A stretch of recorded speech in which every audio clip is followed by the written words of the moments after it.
के बैठक एवं टेक्निकल सेमिनार में उपस्थित माननीय मंत्री भवन निर्माण विभाग अशोक चौधरी जी, माननीय मंत्री जल संसाधन विभाग आदरणीय श्री संजय झा जी, सचिव भवन निर्माण विभाग कुमार रवि जी, अध्यक्ष आईबीसी नई दिल्ली वीएस वर्मा जी, पूर्व अध्यक्ष आईबीसी प्रदीप मित्तल जी, अभियंता प्रमुख भवन निर्माण विभाग राकेश कुमार जी, संस्थापक अध्यक्ष आईबीसी ओपी गोयल साहब जी, श्री वीआर बंसल जी और विभिन्न राज्यों से आए डेलीगेट्स, इंजीनियर्स, आप सभी का बिहार के ऐतिहासिक धरती पर आप सभी लोगों का स्वागत करते हैं और सभी लोगों का अभिनंदन करते हैं। और पूर्व में वक्ताओं ने सारी बात तो कही। इंडियन बिल्डिंग कांग्रेस के इस कार्यक्रम में जितने लोग वक्ता आए, बिहार के विभिन्न बिल्डिंग के बारे में उन्होंने जिक्र किया और हम इतना जरूर कह सकते हैं कि ऐसा कोई टेक्नोलॉजी नहीं है जिसका उपयोग आज के डेट में बिहार सरकार और बिहार के बिल्डिंग डिपार्टमेंट नहीं कर रहा। और हम तो शुक्रगुजार हैं अशोक चौधरी जी के, रवि जी के, कि बड़े अच्छे ढंग से और बड़े लगन के साथ जो बिहार के जो चैप्टर है और ये कार्यक्रम को इन्होंने आयोजित किया है। और काफी सेशन होगा आगे, आप लोगों का लंबा दिन होगा, 2 दिन होगा। तो उसके लिए माननीय मुख्यमंत्री जी ने सलाह भी दी है कि भाई खाली बैठा के ही नहीं रखना है, आप लोगों को थोड़ा 2-4 बिल्डिंग भी घुमा देना है। जो बिहार में अच्छा म्यूजियम बना है, उस म्यूजियम के जो आर्किटेक्ट है सर जापनीज है, वहां जब जाइएगा पटना न्यू म्यूजियम, तो एक जापनीज फील जो है आप लोगों को वो जरूर मिलेगा। और यहाँ बिहार में पुराने हेरिटेज साइट्स भी है। अभी हम किताब में देख रहे थे, कई हेरिटेज साइट्स का जो है जिक्र किया गया है। तो हमारे पास 2015 में जब हम पहली बार मुख्यमंत्री बने तो बिल्डिंग डिपार्टमेंट मेरे पास ही था। और माननीय मुख्यमंत्री जी की सोच थी कि जहां आज हम कन्वेंशन सेंटर में बैठे हैं, या बगल में बापू सभागार है, या पीछे सभ्यता द्वार है, उस समय काम चल रहा था इसका। और माननीय मुख्यमंत्री जी का उस समय भी कहना था कि भाई जल्द से जल्द जो है ये बनाया जाए। और ये बना है। और आप कल्पना कर सकते हैं कि जितना एफएल टावर में स्टील नहीं लगा उतना इन दोनों बिल्डिंगों में लगा है।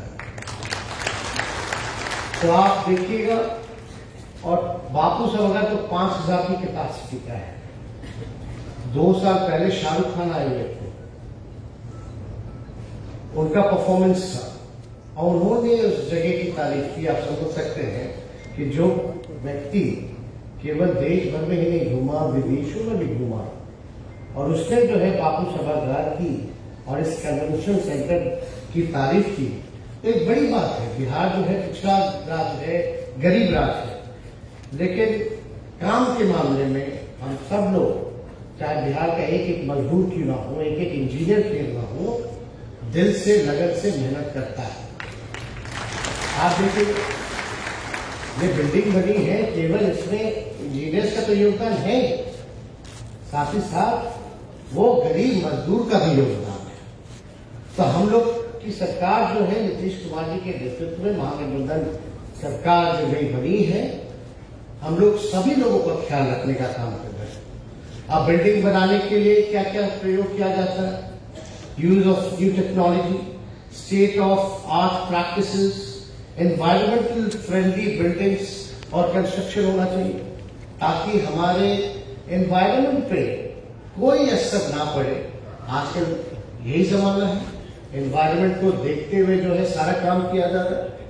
और एंटी अर्थ इक्विप जो आपका टेक्नोलॉजी है, उसको भी हम लोगों ने जो है साबित करके दिखाया है, हम लोगों ने बनाया है।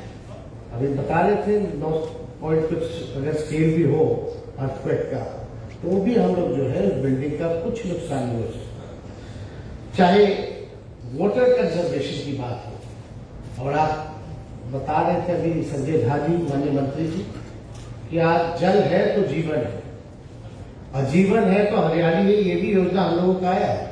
लेकिन आज जल कितना जरूरत है, इसको भी कंजर्व करते हुए, देखते हुए हम सब लोगों को काम करना है, ताकि हमारी आगे का भविष्य, आगे की पीढ़ियों का भी पानी की उपलब्धता मिलती रहे। सारी चीज पर लोगों को ध्यान देना है। रेन वाटर हार्वेस्टिंग, सब लोग हम लोग जो है इस चीज पे, जो अंडर वाटर टैंक से लेकर के सारी चीजें जो है, जब बिल्डिंग बनाई जाती है तो इसके बारे में हम लोग ख्याल जो है जरूर रखते हैं। और वेस्ट मैनेजमेंट एफिशिएंसी, जो वेस्ट मैनेजमेंट एफिशिएंसी है, उसका भी हम लोगों को ध्यान रखना है जब building banana. Energy efficiency, reduction of green houses gases, और जरूरी है सेफ्टी और ड्यूरेबिलिटी एंड मेंटेनेंस।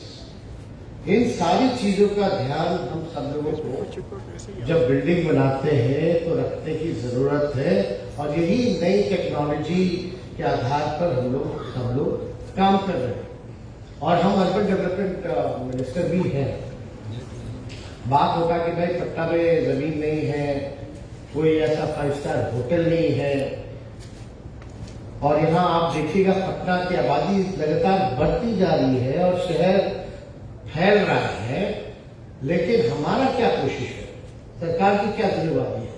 सरकार की ये जिम्मेवारी है कि जब घर बन जाए तो उसके बाद रोड नाले नहीं बनने चाहिए, पोल बिजली का नहीं लगना चाहिए, बल्कि पहले ही हम व्यवस्था कर ले, ऐसा इंफ्रास्ट्रक्चर तैयार कर ले ताकि रोड, बिजली, पानी, नाला पहले पहुंच जाए। अब क्या प्रॉब्लम आता है? अब उस जगह पे नाला बना दिया जाता है, घर जाना है बाद में, वो रोड जो है ऊपर हो जाता है, नाला ऊपर हो जाता है, घर नीचे हो जाता है, जल जमाव की स्थिति बनी रहती है। तो ऐसे कई प्रॉब्लम्स है। तो हम लोगों का एक लैंड पूलिंग पॉलिसी भी हम लोग लेके आ रहे हैं। जैसे जब इस पर चर्चा जो है चल रही है, और इसको ठीक ठाक कर करके हम लोग बाद में इसको हम लोग इम्प्लीमेंट जरूर करने का काम करेंगे। लैंड पूलिंग में अब आप देखिएगा प्रॉपरली फ्यूचर को देखते हुए शहर का फैलाव जो है एक वेल प्लान मैनर में होना चाहिए। इसको देखते हुए हम लोग सब लोग काम कर रहे हैं। इंडस्ट्री का अलग होगा, इंस्टीट्यूशनल अलग होगा, एजुकेशनल अलग होगा, रेसिडेंशियल अलग होगा, कमर्शियल जो है वो अलग होगा। एक वेल प्लान सिटी में जहां आप देश के जितने मेट्रो सिटीज बाहर के देख रहे हैं, वैसी व्यवस्था जो है हम लोग बिहार में अब करने जा रहे हैं। और इस पे बड़ी गंभीरता से एक एक पहलू को हम लोग देखते हुए काम कर रहे हैं, ताकि हमारा जो आगे का 20 साल या 35 साल बाद जो शहर की आबादी होगी, कितना रोड, कौन सा चौड़ीकरण होगा, कितना कौन सा डबल लेन होगा, इन सारी, क्योंकि आरसीडी भी मेरे पास ही है, विभाग की जिम्मेवारी। तो ये सारी चीज, रोड का भी मैनेजमेंट, कौन से रोड में कितना ट्रैफिक होगा, कंजेशन होगा, इन सारी चीजों का सर्वे जो है कर लिया गया है। उस हिसाब से हम लोग योजना में ला रहे हैं और प्लान करके चिन्हित कर रहे हैं कि भाई फलना बाईपास यहाँ होना चाहिए, यहाँ कंजेशन है, आगे चल करके यहाँ ट्रैफिक बढ़ेगा तो इसको चौड़ीकरण करना हो। तो ये सारा काम जो है हम लोग कर रहे हैं। अब बताइए, हम लोग बिहार सरकार बार बार माननीय मुख्यमंत्री जी या हम लोग हमेशा से यही मांग करते रहे केंद्र सरकार से कि भाई पिछड़ा राज्य केवल बिहार नहीं, और भी जो गरीब राज्य है बिहार जैसे, वो जब तक आप विशेष सहायता नहीं दीजिएगा, जब तक आप बिहार को विशेष राज्य का दर्जा नहीं दीजिएगा या विशेष पैकेज नहीं दीजिएगा, तब तक जो है देश तरक्की नहीं कर सकता। क्योंकि बिहार जैसे और गरीब राज्य जब तक आगे नहीं बढ़ेंगे तो हमारा देश कैसे आगे बढ़ेगा। तो इसलिए हम सब लोगों की कोशिश रहती है कि भाई जब काम के मामले में आए तो उसमें राजनीति एकदम नहीं होनी चाहिए। देश को आगे बढ़ाने की बात हो, राज्य को आगे बढ़ाने की बात हो। लेकिन आप कल्पना कीजिए, अभी 15वें वित्त आयोग की सिफारिश आई है उसके अनुसार केंद्र सरकार ने बिहार के शहरी स्थानीय निकायों में मात्र 7 करोड़ 35 लाख रुपए दिए। सिफारिश कितना? 7 करोड़ 35 लाख। और बिहार में 38 जिला मुख्यालय यानी 38 हेडक्वार्टर्स है हमारा डिस्ट्रिक्ट का। अब समझ जाइए 38 जो डिस्ट्रिक्ट हेडक्वार्टर है उसमें 7 करोड़ 35 लाख कैसे डिस्ट्रीब्यूट होगा? क्या काम होगा? क्या काम होगा उसमें? कोई कल्पना नहीं कर सकता। तो ये सारी चीजें हैं। इसकी लड़ाई हम लोग अपने दूसरे फ्रंट पर हम लोग लड़ते ही रहे, मांग करते रहे, लेकिन भाई इस सब पे भी सभी लोगों को, जो लोग बड़ी बड़ी बातें कहते हैं, उनको भी इन सारी चीजों पे ध्यान देने की जरूरत है। और हम लोग सब लोग मिल करके काम करें। अब अलग अलग स्टेट से, अलग अलग राज्यों से आप लोग आए हैं, इसके बाद सारा जो है नॉलेज शेयरिंग आप लोग बैठ करके कीजिएगा। आप अपने एक्सपीरियंस को बताइएगा, हमारे लोग अपने एक्सपीरियंस को बताएंगे। ये होते रहना चाहिए। और हमको लगता है इस तरह के कार्यक्रम से एक कंपटीशन की भावना भी आती है कि भाई आपने ये करके दिखाया है तो आगे चल के हम ये करके दिखाएंगे। ये भी अच्छी बात है। तो आप सब लोग, ज्यादा समय हम नहीं लेंगे, ज्यादा आप लोगों को यहाँ बैठा करके नहीं रखना चाहते, इसलिए हम आप सब लोगों का दिल से यहाँ अभिनंदन करते हैं, स्वागत करते हैं और ये विश्वास दिलाते हैं कि आज जहां हमारा बिहार खड़ा है, भविष्य में हम जरूर विकसित राज्यों में आने का काम करेंगे। और आप सब लोगों के योगदान के बिना ये संभव नहीं है इंफ्रास्ट्रक्चर के मामले में। और एक बात और बता दें, Bihar is one of the leading state in the infrastructure development in the country. इतने कम रिसोर्स होने के बाद भी इंफ्रास्ट्रक्चर डेवलपमेंट में Bihar is one of the leading state. तो आप समझ सकते हैं कितनी बड़ी बात है। यानी हमने क्षमता है कर दिखाने की। तो हम जरूर, विश्वास है कि हम लोग जो प्रण है हम लोगों का बिहार को आगे बढ़ाने का, वो हम लोग जरूर मिल करके आप लोगों के सहयोग के साथ जरूर बिहार को आगे बढ़ाने का काम करेंगे।